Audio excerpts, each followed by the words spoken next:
Erin Hussein. We are all living through a historically difficult time, and my heart goes out to all of you who have lost loved ones, jobs, businesses, and time in the classroom. We New Yorkers are tough, but these have been painful years. I look forward to working together to rebuild our city. There are many difficult choices ahead of us on how to reinvigorate and reinvent while protecting what we hold dear and what makes this city great. We need to ask tough questions and listen to one another, not vested interests eager to seize an opportunity to enrich themselves. I am running for City Council to be part of this process and to provide District 2 with real representation for a change. Our current elected officials have not offered the leadership and innovation needed to meet these extraordinary times and serve this extraordinary city. The city could have planned in advance for the roadblocks we all saw ahead, empowered us with user-friendly websites to search for changed school admissions requirements, access unemployment insurance, or obtain a precious COVID vaccine for ourselves or loved ones. Planned with us for the continuous education of our children, and they should have coordinated outreach to those without an internet connection. And if our elected officials had stepped in to give our small businesses a lifeline when they were facing the first crisis of sky-high rents, they would have been better prepared for the second crisis created by COVID. I am an independent Democrat with broad support from our communities, not the party machine. I will be your voice representing you and our neighborhoods in the fight against overdevelopment and the destruction of our history. I will fight to protect our parks, gardens, and public spaces. I will bring to residents in NYCHA the accountability and respect they deserve. I will work for much needed, truly and permanently affordable housing. I will center children and families in the push for schools that both enrich and support.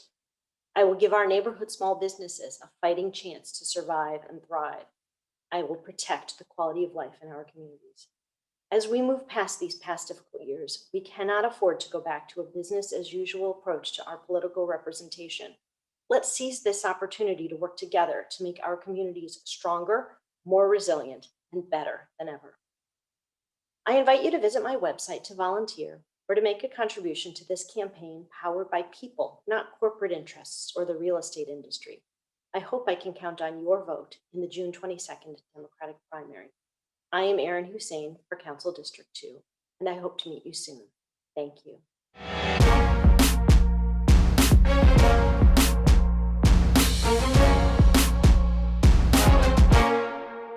Hi, I'm Carlina Rivera, and I'm running for re-election in Council District 2. I'm a lifelong New Yorker and want your support to continue representing where I was born and raised. My first bill strengthened the New York City human rights law to make sexual harassment a form of discrimination. And I've gone on to introduce, sponsor, and champion strong legislation and funding initiatives on affordable housing, small business survival, protections for pregnant people and new mothers, youth employment, civic engagement, mental wellness, criminal justice reform, and supporting our LGBTQ+ community. I spearheaded policy to expand the innovative community land trust model and pioneered the city's first busway to prioritize pedestrians and mass transit. During the COVID-19 crisis, I helped secure $25 million for emergency food, led efforts to create the Open Streets program, the largest in the country, and passed legislation to prevent small owners from being wiped out by the pandemic. As chair of the Committee on Hospitals, I've held our health systems accountable for protecting frontline workers and vulnerable New Yorkers. We need leaders who will fight for equitable healthcare access, protect our hospitals, schools, and public housing, and make sure that all, regardless of race, income, zip code, or immigration status, live in a fair city. I'm ready to build on the work I've done in my first term to ensure that our city emerges stronger than ever before, and to improve the lives of our neighbors through a lens of equity, courage, and compassion. I'm excited to continue my role as a public servant and see New Yorkers exercise their right to vote.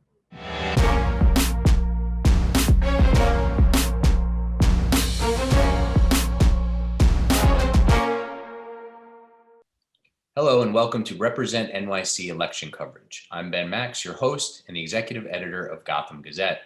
Today, we're pleased to bring you a debate in the Democratic primary for City Council District 2, which includes Manhattan neighborhoods, including the East Village, Flatiron, Gramercy Park, Rose Hill, Kips Bay, Murray Hill, and the Lower East Side. I will soon introduce you to the two Democrats competing in the primary, including the incumbent, who are with us for today's debate. The vote for this primary is in June. It's part of the 2021 New York City election cycle, which is well underway and poised to be the most significant municipal election in decades. All of city government is on the ballot, and because so few incumbents can run for their current seats due to term limits, New Yorkers are electing many new office holders and the next roster of leadership for our city. There will be a new mayor of New York City elected here in 2021, as well as a new city controller, several new borough presidents, and many new city council members.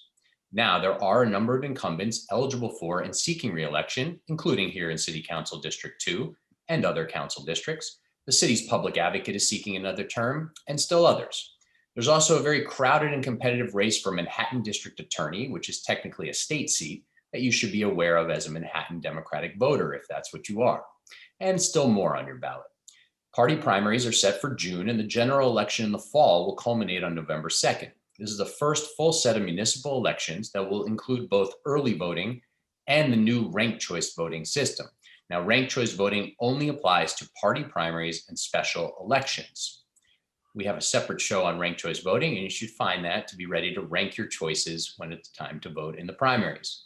Now, this election cycle will be of enormous importance under even more usual circumstances, but it's unfolding at a time of great crisis for our city, raising the stakes of the decisions that you, the voter, will make. This next wave of city leadership will quite clearly make or break the city's recovery from the devastation of the COVID-19 pandemic and its impacts on health, families, jobs, education, housing, and much more. Now, New York City and Manhattan and City Council District 2 faced a number of crises and problems even before the pandemic, of course. Some of those have worsened, some of those have held in place and must be dealt with now, and there's a lot to look forward to in the next class of city government. So it's an important time choosing here in New York City, and we're pleased to bring you many individual interviews with candidates for citywide and borough-wide offices, as well as these city council debates. We hope this and other debates and interviews will help you sort through your many choices and make informed decisions when it's time to vote in the June primaries. So let's get to today's debate among the candidates for City Council in District 2. Now, City Council is a position that includes key responsibilities and powers around constituent services, local problem solving, legislating, budgeting, making land use decisions, and much more. Joining me now by Zoom are two Democratic candidates for City Council District 2, incumbent City Council member Carlina Rivera. Hi, thanks for being here. Thanks for having me. And Erin Hussein, thank you for being here. Thank you for having me. So briefly, the rules of the debate are, we're not going to do opening statements, but we'll get right into questions. And for each question, each candidate will have 2 minutes to answer, plus some time for follow-ups from me or open discussion or rebuttals. Since we have two candidates with us today, we can have some good conversation. I may ask you some follow-ups or to give more detail on something you said, so don't be surprised if towards the end of your time, I ask you a follow-up question. There will very likely towards the end of our time together be a lightning round of yes, no, or short answer questions. And you may also have time to ask your opponent one question. We won't have a big back and forth on that, but you can ask one and get an answer. Then there will be 1 minute closing statements at the end of the debate. So let's get started. We'll alternate at different times who starts each round. But for this round, we're going to start with incumbent council member Carlina Rivera. You are seeking another term in the city council. So tell us about what you think you've accomplished in this term and why you deserve re-election. Go ahead. Sure. So I'm so honored to be the current city councilwoman representing the district where I was born and raised. Since I've been in the city council, I've passed about a couple dozen pieces of legislation. Some of it has set a national precedent, banning illegal hotels, regulating short-term rentals to preserve our low-income housing stock, really establishing the nation's first abortion access fund, creating a model with the city's first tech hub to bring employment opportunity to low-income people, Black and Brown individuals who have been historically underrepresented in the booming tech industry. I have chaired the Census Task Force. I'm on 3 caucuses. I chair the Committee on Hospitals. I serve on some very prestigious committees. I've just been added to the Tax Lien Task Force, and I've really worked collaboratively. I think I'm a thoughtful and passionate public servant who really has worked hard to build coalitions, and I continue to listen and lead be courageous, and be compassionate. I think you'll see my track record legislatively and budgetarily has really been a success. And I'm really proud of the work that I've done. I have an amazing team, an amazing staff. We've resolved thousands of constituent cases. My charter mandated responsibility of oversight and investigation has led to policy changes within our health and hospital systems to protect pregnant people and Black and Brown families. And I really know that we have a very unique district where there is tons of challenges and immense privilege. And so I have used that to really be innovative and to really try to bring forward things that I think can be positive for all New Yorkers. Thank you. Erin Hussein, you want to become a city council member. Tell us a little bit about your background and why you think you'd be a better representative for City Council District 2. Go ahead. Thank you. Thank you. First of all, I want to say to Councilmember Rivera, thank you very much for your service. I'm honored to be here on this Zoom with you, and I really appreciate this opportunity. I'm running for City Council because our elected officials have not risen to the occasion either over the past 4 years or in the past year and a half to these extraordinary times that we've had. Particularly in District 2, people have just not felt represented. We have had a serious deterioration in the quality of life in terms of things such as our parks, which have become, they're unclean. There's issues with sanitation being picked up. There are rodents and rats. And there's open air drug use. And then in addition to that, we have a couple of really big issues in this district that where many people, a lot of people that I've spoken to have just felt completely ignored, and not just ignored, but have felt that the council member is actually at cross purposes to them. The first one is East River Park. That is a park that basically runs along the entire side of the district. And it's a park that is crying out for a resiliency project, both to protect the park and also to protect the neighboring communities.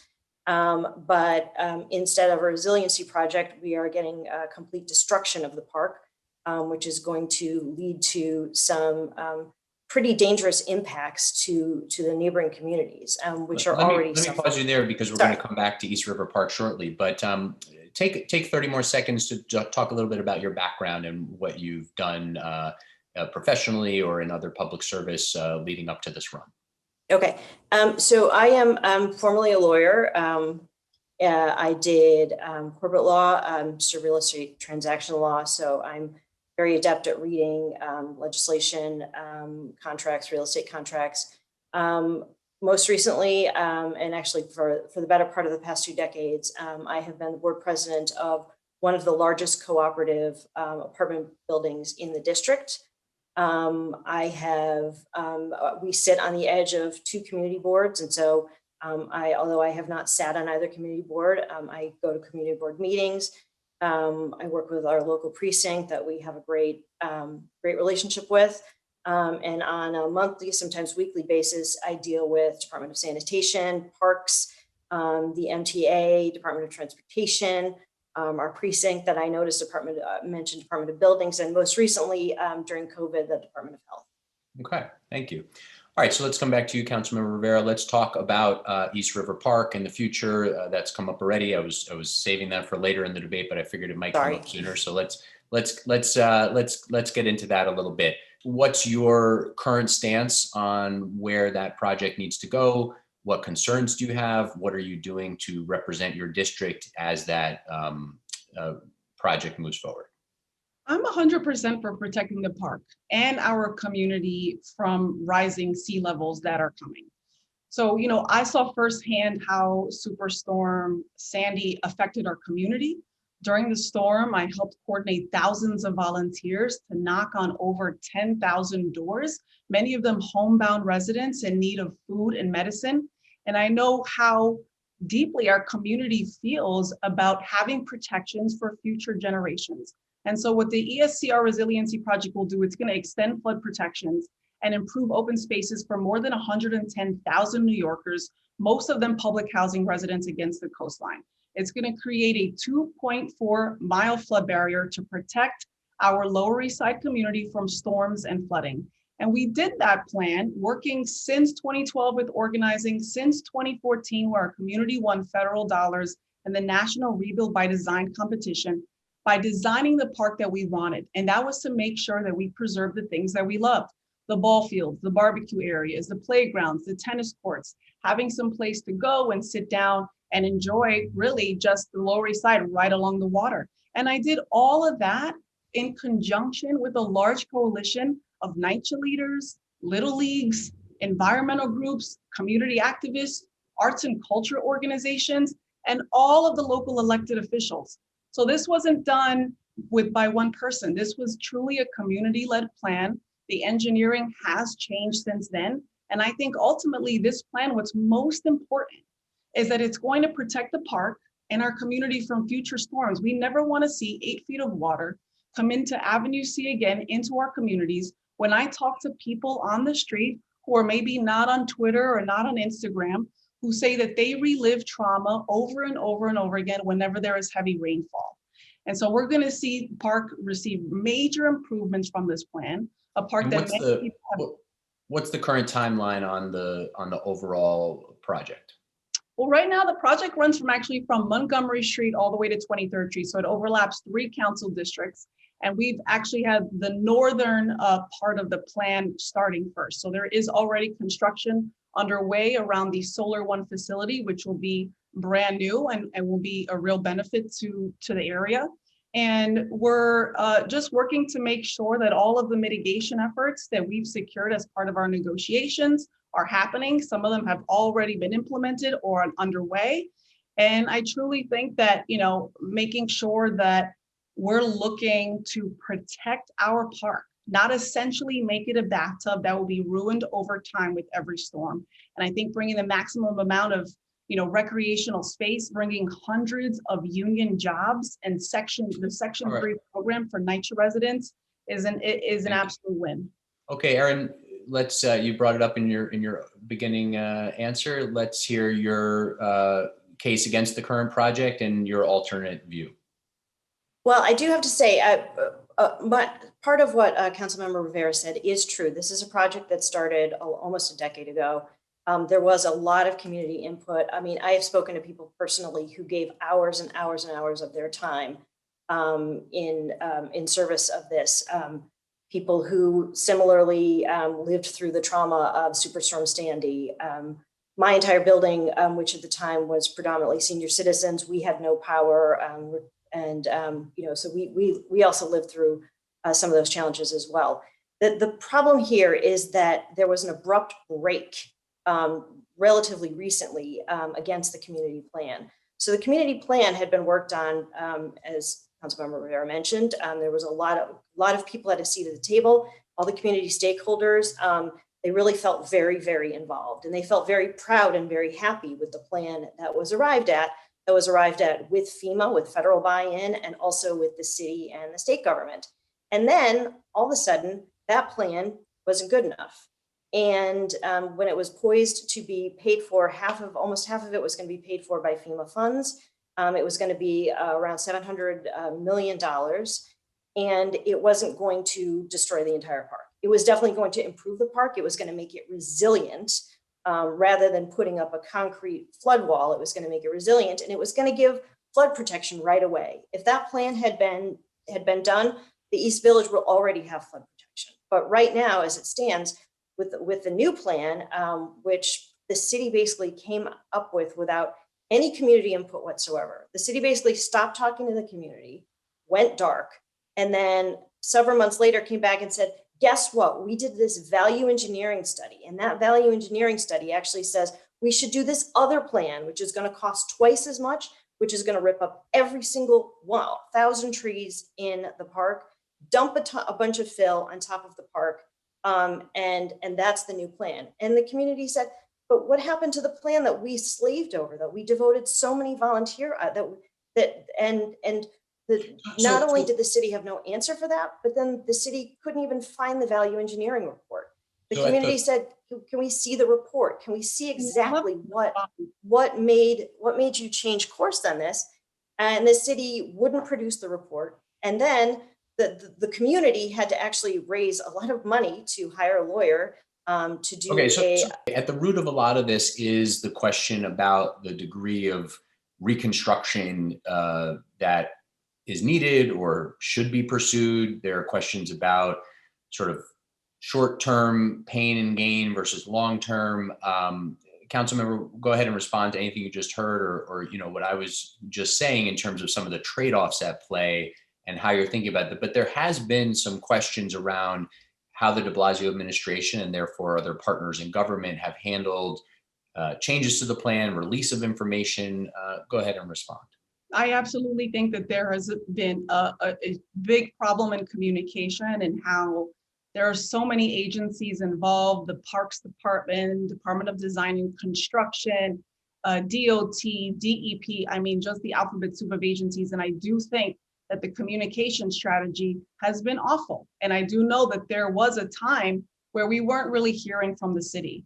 The other plan that people bring up, the other plans were pre-engineering discussions. When the city brought on an engineer, they found to have various complications with the other plan that I'll touch on in a second. Yes, removal of trees. I think what people do not mention is that the previous plan, the old draft plan, also would have removed trees as well, 800 compared to 900. There's going to be, and I'm not saying that is great. No one wants to see a loss of trees, but we are also working to replant as much as possible on our NYCHA campuses and with other kind of ecology organizations in the area. The noise, the construction impacts to NYCHA with the old plan would have been catastrophic. The park closures, the entire park would have been closed, whereas with this plan, we were able to phase construction, leaving 40% of the park open at all times. And again, essentially becoming a bathtub and a limited amount of ball fields for community members. And that was what the community worked so hard on, was to make sure that we kept all the amenities that we love. The pros to the new plan, and again, the communication, absolutely. I want the city to be better. We have to hold them accountable. We created a community advisory group with different, diverse set of stakeholders, including people that are opposed to this current project. And so we have protection against rising sea levels and storms, full-size soccer field, a new park at Pier 42, updated accessibility for people with disabilities. The old plan with the rolling berms, 100% of the park would not have been accessible. It'll be a modernized park. There'll be full repair of facilities. Majority of construction happening away from NYCHA, which would not have happened with the old draft plan. And then again, the jobs that we're bringing. Of course, we want it to happen as soon as possible, and we're working towards that. All right, we're going to move on to some other subjects soon, but Erin, take a minute. Phased construction, other things that Councilmember Rivera mentioned. Problems with those? What's your reaction on that? I mean, I have heard mixed, feelings about the phased construction plan, but it does seem leaving at least a significant part of the park open at all times to have been something of a compromise. What do you think about that? I think we're comparing apples to oranges. So the initial plan that was worked on that was all the $700 million plan did not involve closing 40% or 100% of the park. It was very, very phased. And even the phases, the impact to the park was relatively limited. Most of the impact of the plan was going to be to the FDR. It would have had to shut down lanes at the FDR overnight, is my understanding, which I think is a fair trade-off to preserve a park. Secondly, I could say a lot more, but I only have a minute.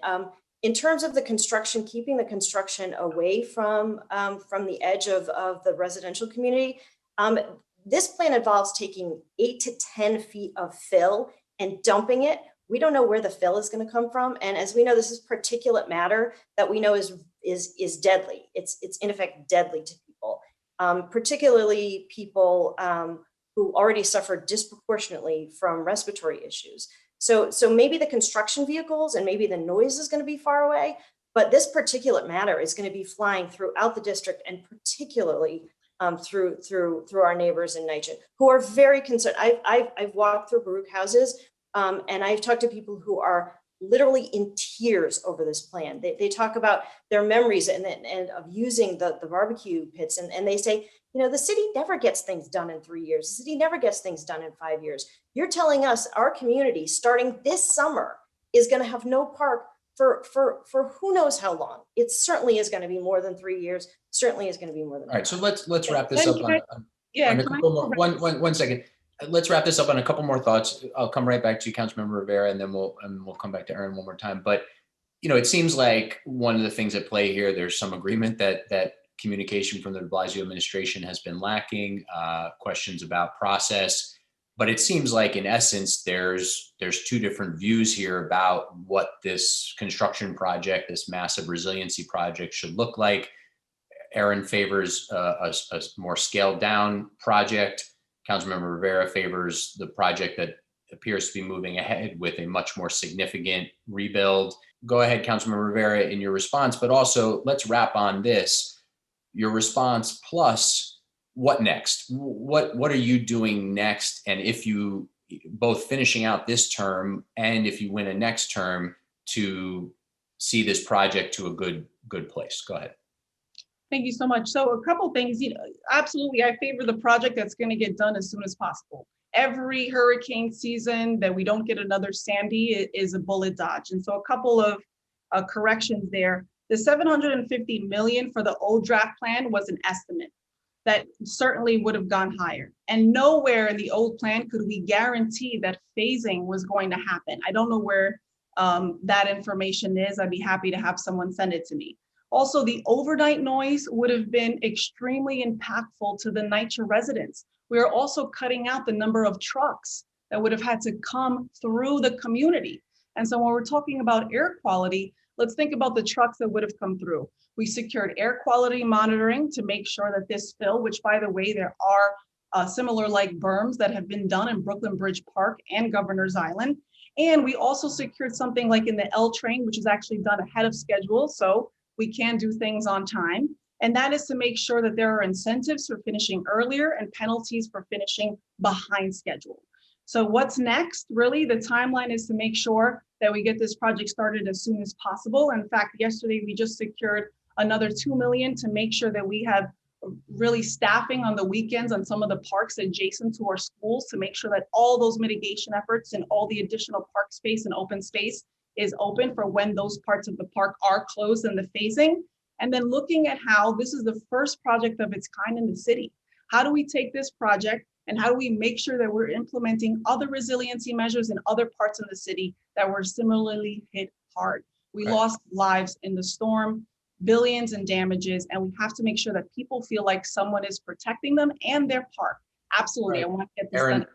last thought in terms of what's next. What if you were elected in this race? You don't take office until January. What do you do coming in, or what are you hoping to do as not an elected official right now? And what do you do coming in if you are victorious?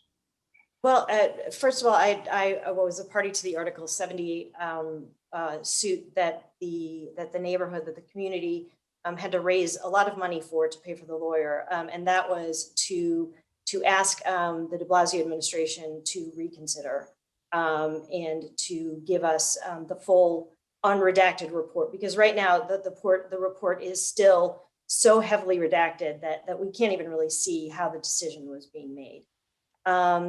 I think frankly that this requires somebody who has earned the trust of that community, which I have.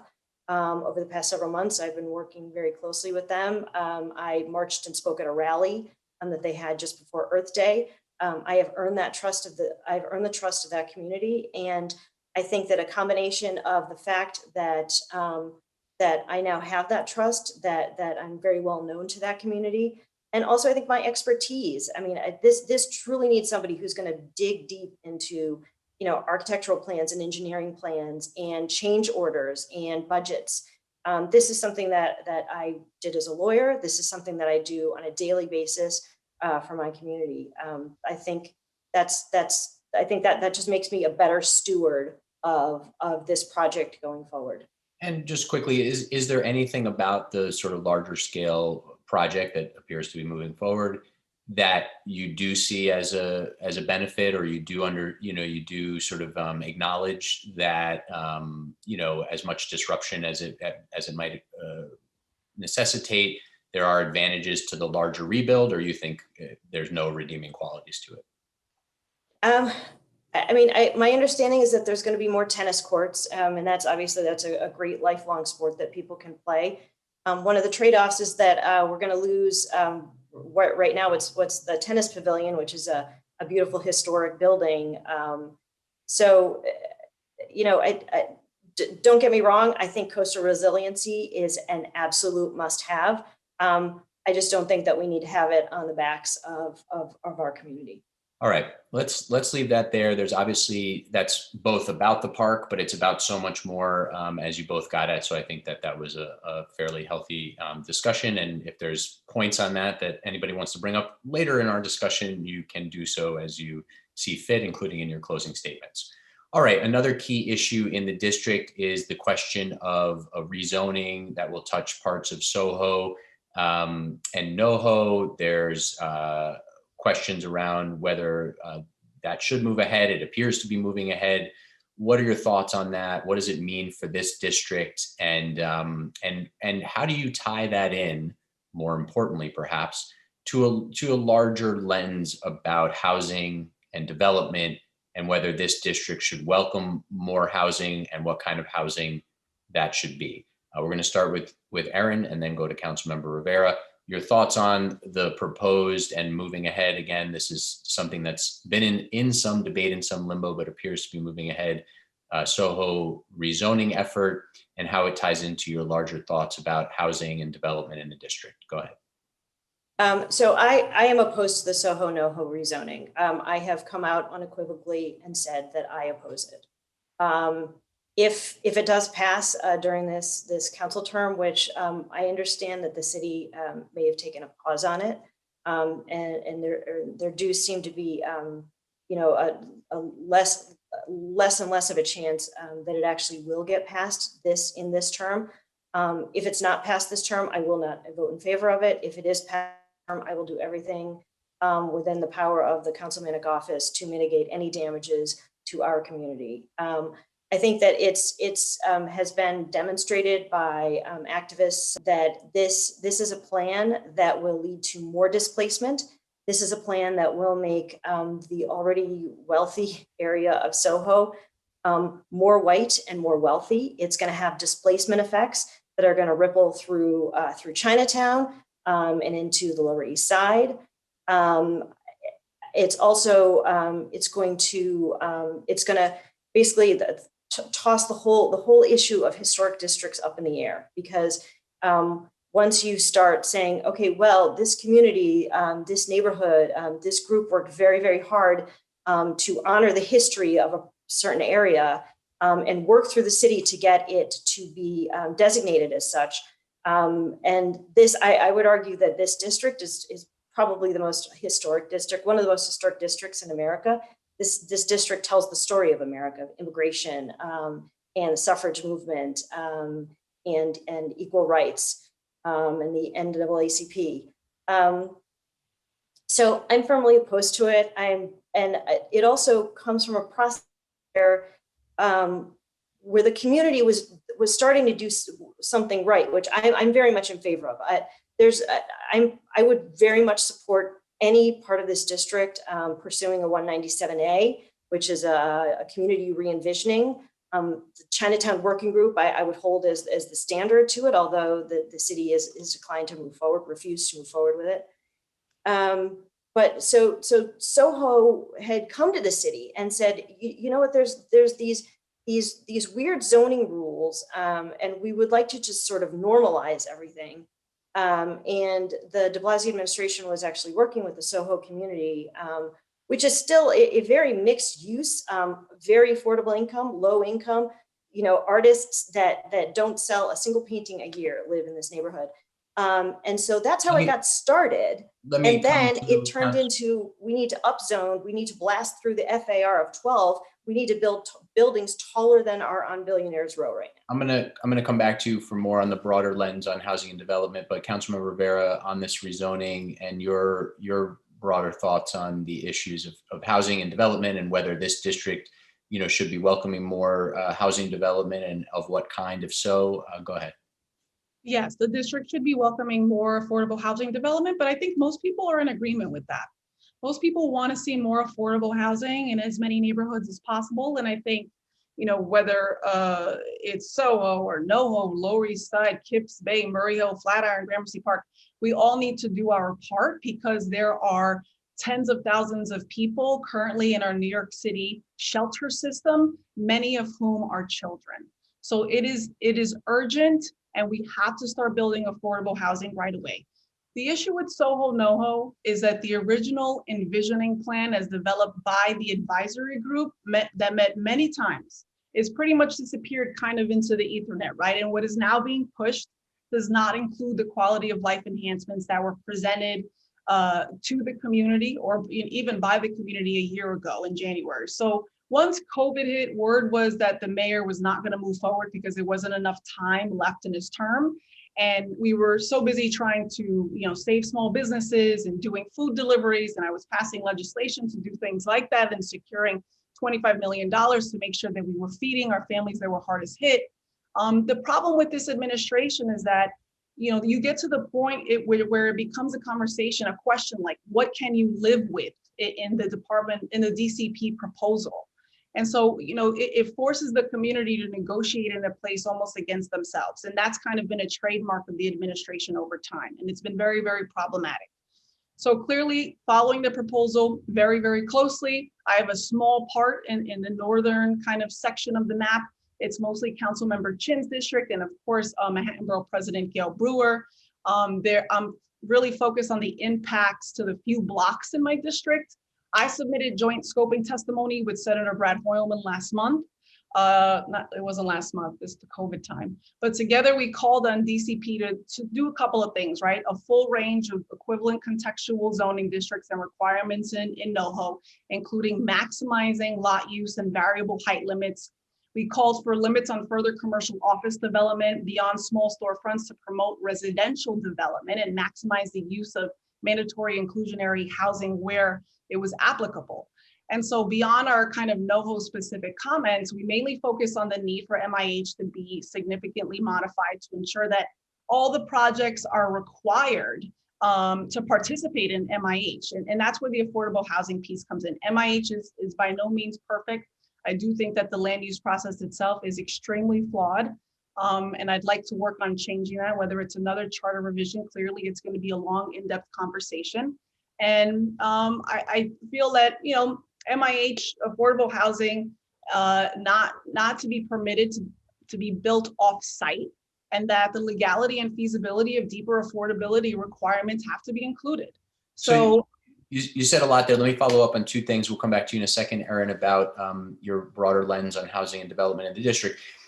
You got at something I was going to get to, which is that there's a small portion of this that's really in the district, but as Erin got at a little bit, it's neighboring. There's potential knock-on effects, maybe positive, maybe negative. It depends on your viewpoint and how things unfold. But you talk about mandatory inclusionary housing. The idea there is to allow more density, especially in wealthier areas of the city, that brings in market rate housing and some affordable housing where the market rate housing can help subsidize the rental caps on the affordable housing.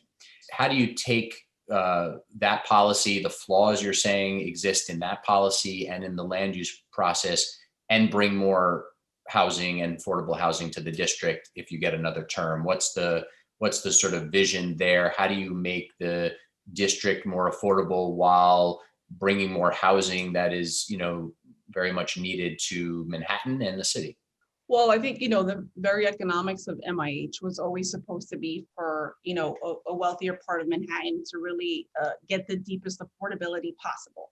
I think, there's a couple of things we can do. Like, I have actively put funding from my discretionary funds, our tax dollars, back into the actual creation and construction of affordable housing, multiple buildings throughout the district. That's not even including the preservation and some of the other buildings that we're working on in terms of HDFC and actual home ownership. I think those opportunities have to be increased.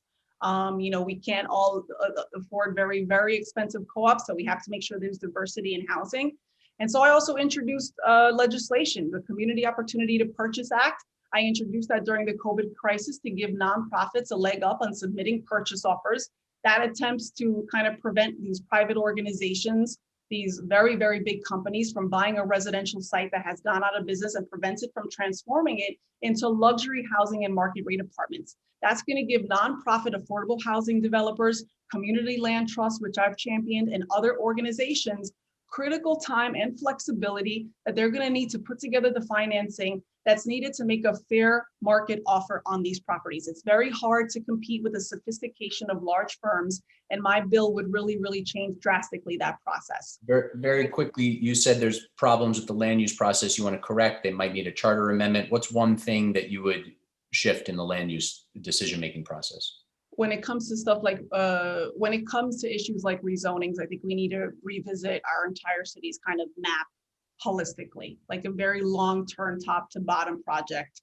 We try to put forward solutions. I think we have to throw everything out there. Comprehensive planning, whether people like it or not, is an idea for us to explore. And we have to look at, housing, transport. Is there one area in the district you think is particularly sort of underdeveloped in terms of dense housing that could be brought in, bringing more housing of mixed kind to the district? We're looking at whatever kind of, we don't have a ton of vacant lots in this part of Manhattan, but we're certainly looking, even towards the northern part of the district where there's potential to build up a little bit, build responsibly, of course, and always have it be community led. So we're doing what we can. There's a couple of pieces of legislation in the council on land banks, and I know the comptroller has put out a report. Got it. Thank you. Erin, let's come back to you. Housing and development in the district. Should the district be welcoming more housing? If so, what kind? If not, why not? Are there parts of the district that you think are underdeveloped that could have more housing density? Go ahead. Thank you. First of all, I want to say on the Opportunity to Purchase Act, I've taken a look at it, and actually, it's not clear to me that there's a guarantee that there's more affordable housing. What it looks like to me, it does, is it gives a community-based organization the right to put in a bid, and it gives them a little bit longer lead time to put that bid package together. But I think at the end of the day, a property owner, who may not even live in this neighborhood, may not even live in this city, I think that property owner, we all know, is going to take the highest bid and the highest offer.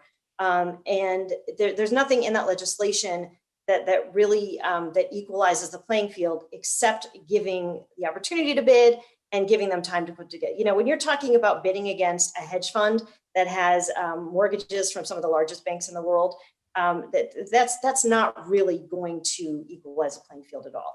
In terms of affordable housing, yes, 100 million times yes. This district and the city needs more affordable housing, truly affordable housing, not affordable housing, not housing that's keyed to some average median index that has nothing to do, bears no relation to what the people in this district are actually already paying.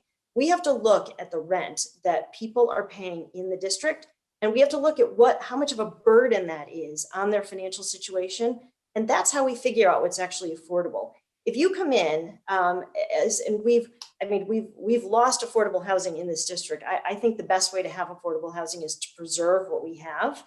And that really requires some rezoning of a lot of these corridors. Right now, the zoning for big chunks of the district favors commercial, more office buildings, which we all know we don't need, and hotels, which are great as job creators, but don't house New Yorkers. We lost a few streets away. We lost some truly affordable housing to put up a hotel. The Zero Irving project, the tech hub, that at one point was slated to be affordable housing. We want more affordable housing. We need truly affordable housing. One thing I hear from, this is a district that has a lot of senior citizens, particularly my building, we have a lot. And one thing I hear from them is they would like the opportunity to downzone to downsize. So we have a lot of seniors that are in 3-bedroom apartments, 2-bedroom apartments. They would rather be in a 1-bedroom or a studio, but right now a studio costs more than what they're paying in rent right now. So we definitely need rezoning. We definitely need for affordable housing, and it has to be done by looking at what's in the district already and what the district needs. And then also definitely, you know, our fair share in welcoming other people into this, I mean, fantastic district. I'm going to ask you actually an open-ended question. We've talked about a couple of specific issues, but then how they apply to larger issues related to just being a representative for the district, but also working with the mayoral administration on both these fronts and larger vision for the district. But for this district, City Council District 2, I'd like to ask each of you to identify a couple of real challenges or needs in the district, whatever it is you select. And obviously there's a long list in every city council district of challenges and needs. But if you could each identify a couple of other issues that we haven't talked about, needs of the district, and specific things that you will pursue as a council member, if reelected, if elected newly, to address those issues through your work in the city council. So a couple of 2 other district needs or challenges and specific things that you'll be trying to do to address them if elected or reelected. So let's start with Councilmember Rivera here. 2 other district issues and what you'll be trying to do to tackle them in the coming months and years if reelected. Thank you for the question. I do think there are many issues, as I mentioned kind of in my opening. You know, we have a very interesting district where I represent Gramercy Park, and then I represent almost 10,000 families that live in public housing. And I'll be honest, I've spoken to many seniors. I have naturally occurring retirement communities all over the district, some of which I've started and all of which I fund. And so the whole notion of downsizing to something smaller, I haven't really had that conversation with people. Like, many people have been in their units for so long, to even move them someplace else really does require a lot of information, education, and support.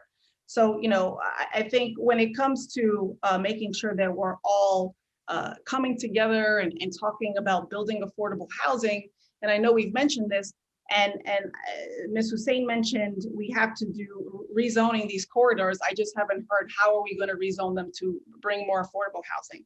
But I will tell you that what the conversations that I have in the streets are a couple of things. One is about jobs, making sure there's economic security. And that is one thing with Zero Irving and the Tech Hub, to have a digital skills training center where Black and brown people historically underrepresented in the tech industry can go, with partners like Perscolas and CUNY and FedCap, where they can come in, learn the skills that is not afforded to them in some of our schools, of which they're extremely segregated and under-resourced. And then they can move up to the startup space and hopefully even join a company or start their own company as they move up in the building. It was also a place where we secured it as a signature project for non-traditional employment for women, to get more women on that site because they are underrepresented in the construction industry. So I think, you know, economic development and jobs, whether it's bridge programs, the CUNY programs that I funded, are incredibly important. And then food and healthcare, making sure that we had testing and tracing, bringing an equitable vaccine rollout to our communities was incredibly important. And then taking care of food, you know, showing up one time to deliver boxes of food to families, you know, over a couple months is not quite grasping the breadth of food insecurity issues that we have in District 2. People are hungry, they can't cook, they need their senior centers open, and they've gone through a year of isolation and depression. And so we have to make sure that whether it's, you know, affordable, fresh fruit and groceries is coming to them, is a place where they can walk to, a place where they can take a bus that is quicker than historically has been. We have some of the slowest buses in the nation, and finally we're starting to invest in them. And so I think all of that is intersectional, and really I've just put forward an agenda that has been anti-poverty, anti-racism, and is taking into account these families that are living at or near the poverty line. Thank you. All right, Erin Hussein, coming back to you, a couple of district issues that haven't come up yet, and what you try to do about them if elected. So I think oversight. I mean, I think this district really needs much more oversight in a couple of areas.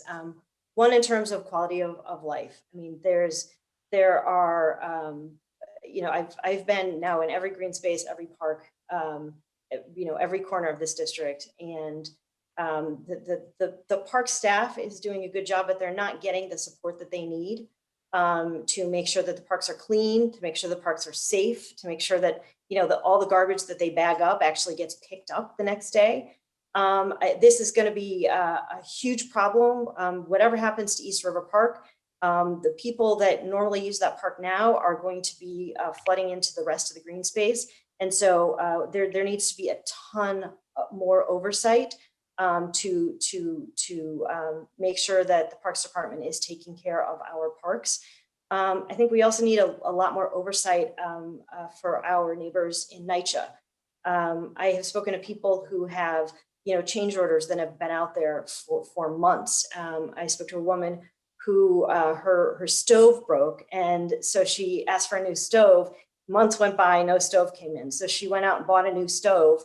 And then NYCHA couldn't even get anyone in there to disconnect the gas line, reconnect the gas line to the new stove, and take the current stove away. I think I would be responsible.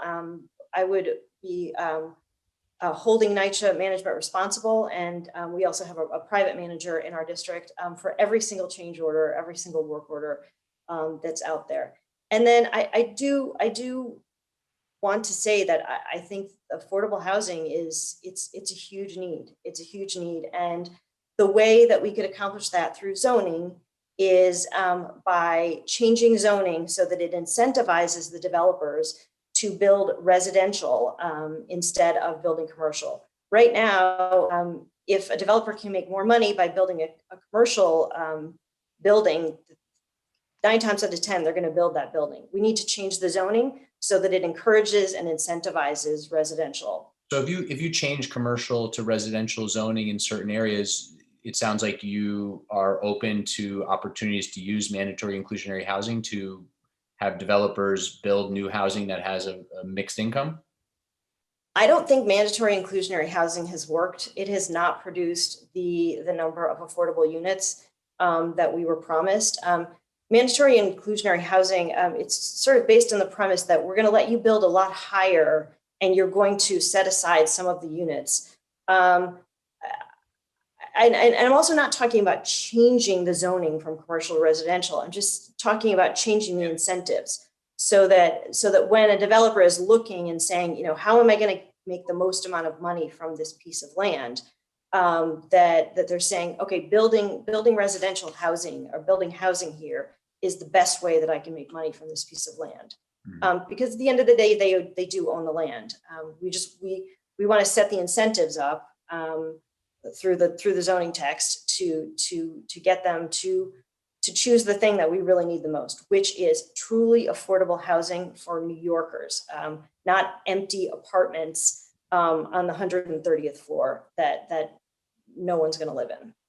All right, let's spend a couple more minutes each on sort of this question of, and it's defined differently by different people, but this question of quality of life in the district. Sometimes that means cleanliness. Sometimes that means ability to get around, transit accessibility. It can mean all sorts of things, commercial activity.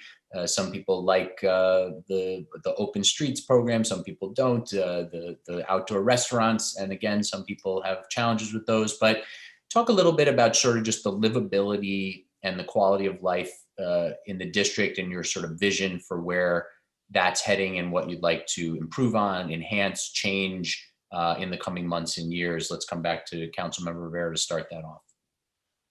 Sure. Yeah. You're absolutely right. Quality of life is defined in different ways, and I think all of it is incredibly relevant. So we can start with something like sanitation services.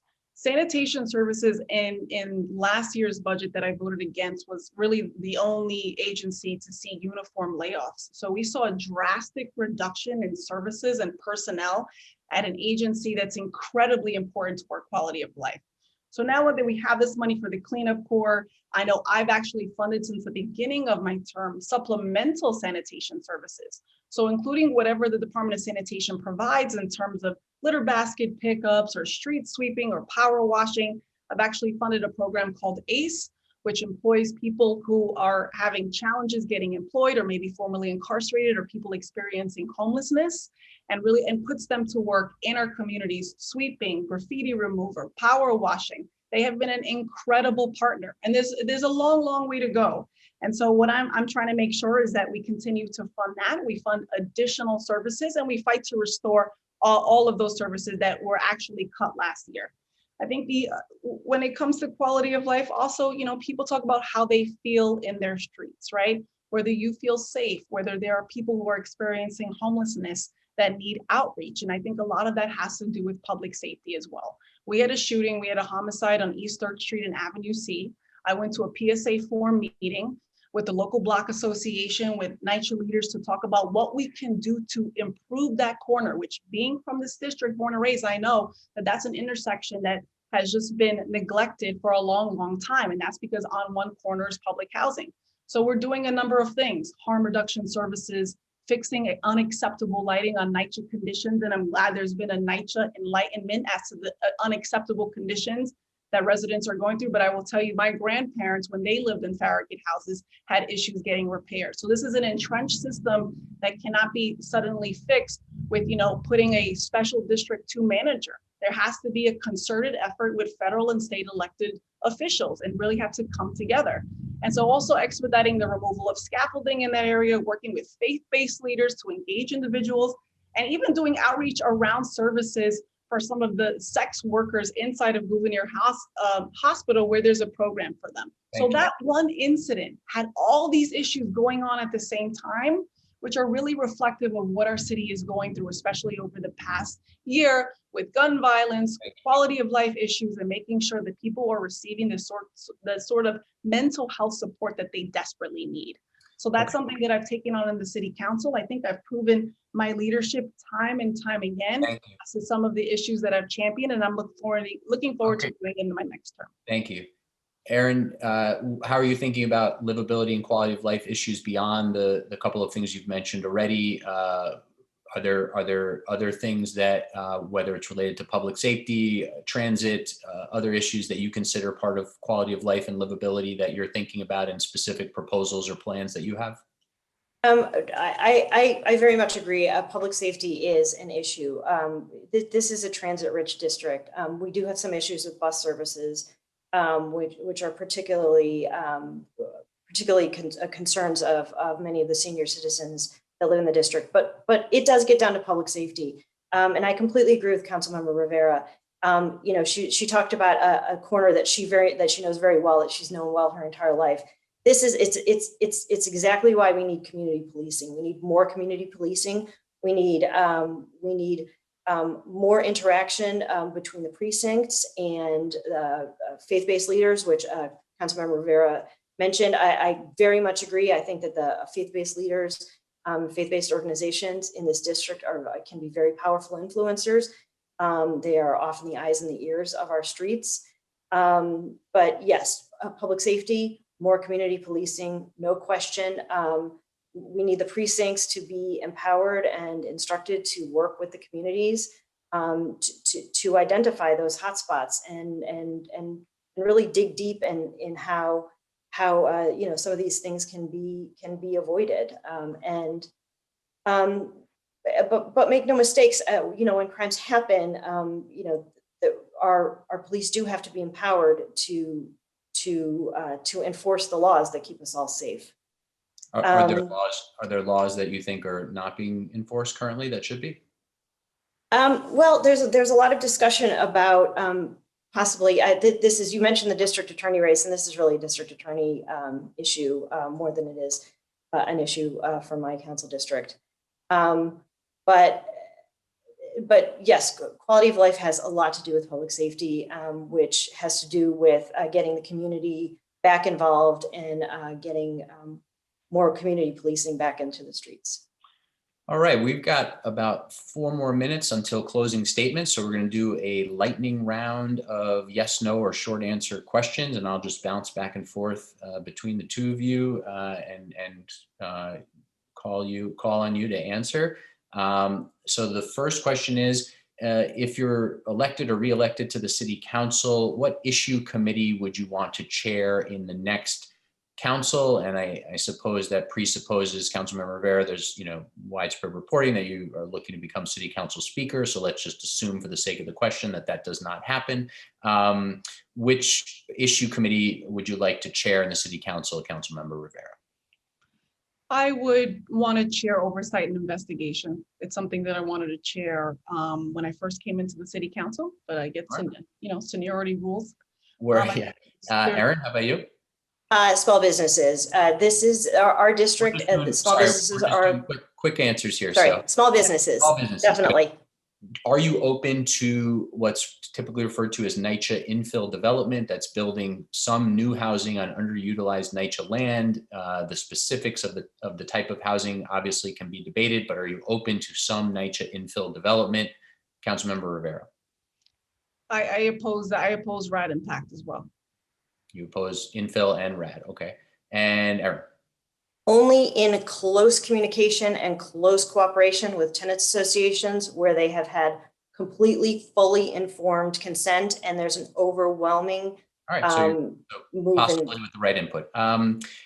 Decisions there. How on a scale of 1 to 10, 10 being the most, how high of a priority should desegregating the city's very segregated schools be? How high of a priority, 1 to 10, Aaron? 10 being the most. You're asking a lot of questions there. I think it's a 10, but education, there's a lot of other things that you could rate 1 to 10 there. I think focusing on the child and centering the child in education and the family in making the decisions about the child's education, I think that would be an 11. Okay. Councilmember Rivera, 1 to 10 on desegregating the city's schools. How much of a priority? 10, absolutely. Okay. How long have you lived in the city council district, Councilmember Rivera? My whole life. Aaron. 25 years. Okay, we'll take that estimate. It's a good long while.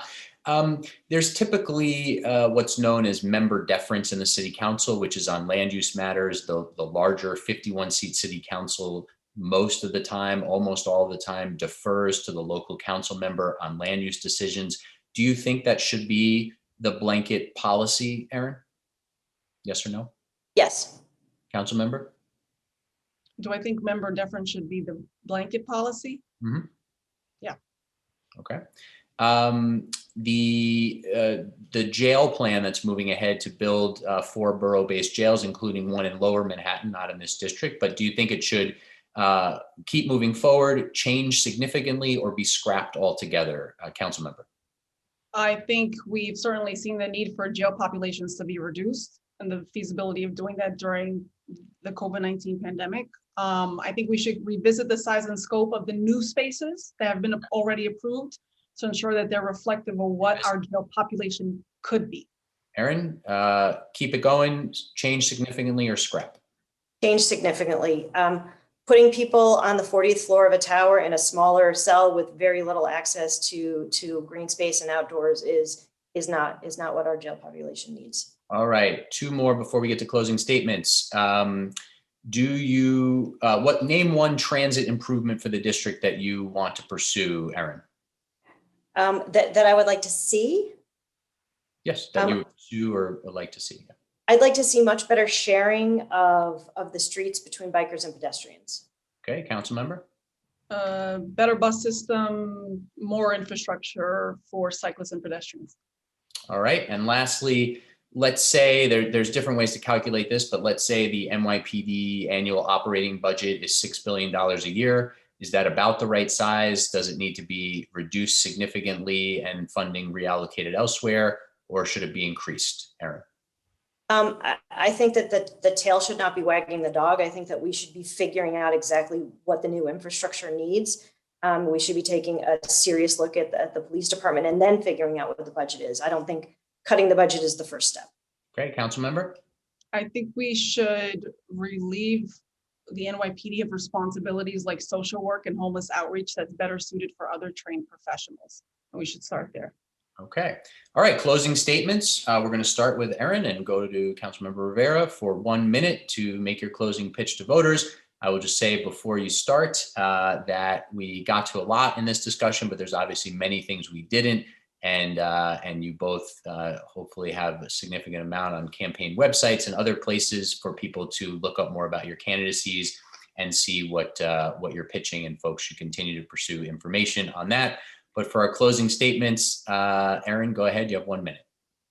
Hi, thank you. First, I want to say thank you very much, Ben, and thank you very much, Councilmember Rivera. This is really an honor to do this morning. I'm running to provide some real representation to this district for a change. Many people feel unrepresented in this district. Many people feel that elected officials are not listening to them. A constituent should not have to run against a sitting council member in order to get the sitting council member to listen to the cries from the community. I have gotten hundreds of emails on issues like the Soho-Noho rezoning, East River Park, Intro 2186. The district is very, very concerned about the direction it's going in, and they're very concerned about whether their elected officials have their best interests at heart or are even listening to find out what their best interests are. I will do better. I will listen to you. I have already spent weeks and months in every corner of this district asking questions, getting to know people, finding out what the real concerns are, and that will be my first priority. I will put the interests of this district first and foremost. Please take a look at my website. There is a lot more information there. I'd love to meet you, and I hope that I can count on your vote on June 22nd. Thank you. Thank you. Councilmember Rivera, over to you. As a lifelong resident of Lower Manhattan who grew up in a low-income family, I've seen firsthand how my community has struggled to survive through economic and environmental disasters, including Superstorm Sandy and now COVID-19. Low-income communities are typically hit hardest during these challenges, and I'm running for re-election to continue steering the city that we love out of this crisis. In 2017, when I won with 60% of the vote, I brought a community organizer to City Hall. I brought those skills, that advocacy, and that energy to the People's House. And in my next term, we will build off the progress that I have made. Dozens of pieces of legislation passed on issues ranging from housing, small business survival, education equity, reproductive justice, and even animal welfare. And with my dedicated staff, we've resolved thousands of constituent cases from NYCHA to Gramercy Park, all types of issues. It's going to take experienced leaders with track records to help us get through this crisis, not those who give up and just disappear. And I think that my legislative and budgetary records clearly show what hard work and perseverance can do. I've executed an anti-poverty, anti-racism, and pro-gender equity agenda. I think I'm thoughtful. I think I'm a passionate public service. I hope on June 22nd, the people of District 2 will once again choose me to continue as their ally, their partner, and to advocate for the city that we all love. Thank you. Thank you both. Thank you to Erin Hussein. Thank you to City Council Member Carlina Rivera for this thoughtful and engaging debate. And thank you for watching Represent NYC election coverage from Manhattan Neighborhood Network. I hope this debate was helpful to you as you make your choices when it's time to vote. Remember, the primaries are coming up in June with early voting, absentee voting, and primary day, June 22nd. Remember, races with more than 2 candidates on the ballot in the primary will have ranked choice voting, so be prepared to use that. And we hope you are ready to vote when the time comes. I'm Ben Max. See you next time.